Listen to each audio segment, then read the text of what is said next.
والفجر وليال عشر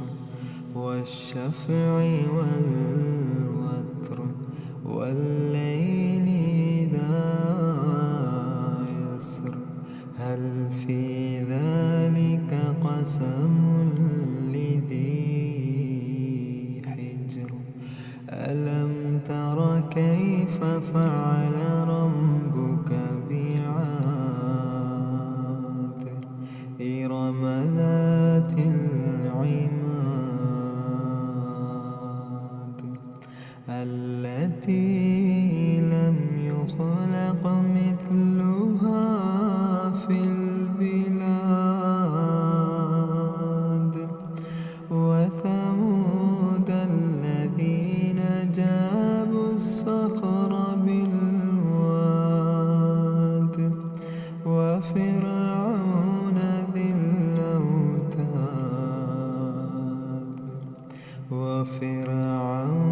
ذي الأوتاد الذين طغوا في البلاد فأكثروا فيها الفساد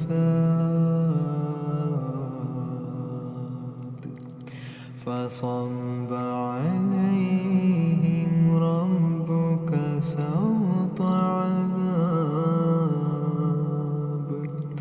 إن ربك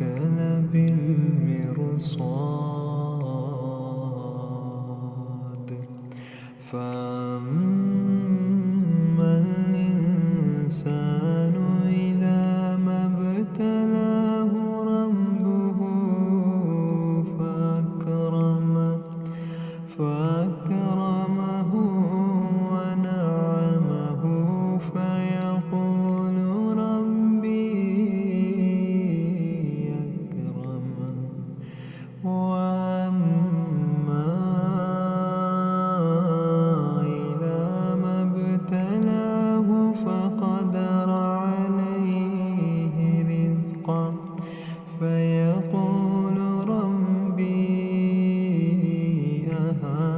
أهانن كلا بل لا تكرمون اليتيم كلا بل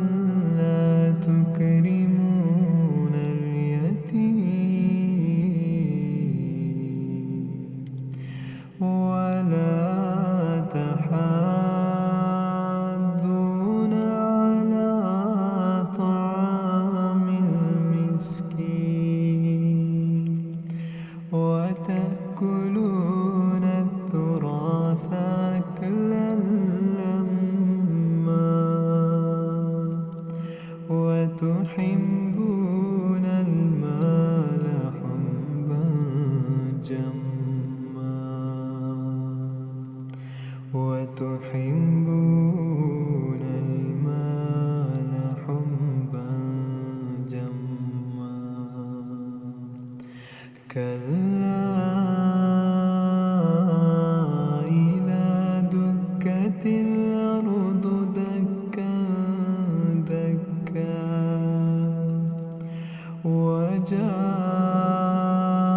وجاء ربك والملك صفا صفا وجيء يومئذ بجهنم يومئذ يتذكر الإنسان وأنى له الذكرى يقول يا ليتني قدمت لحياتي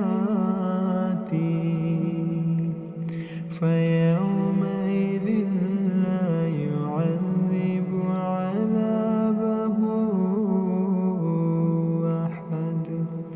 ولا يوثق وثاقه أحد يا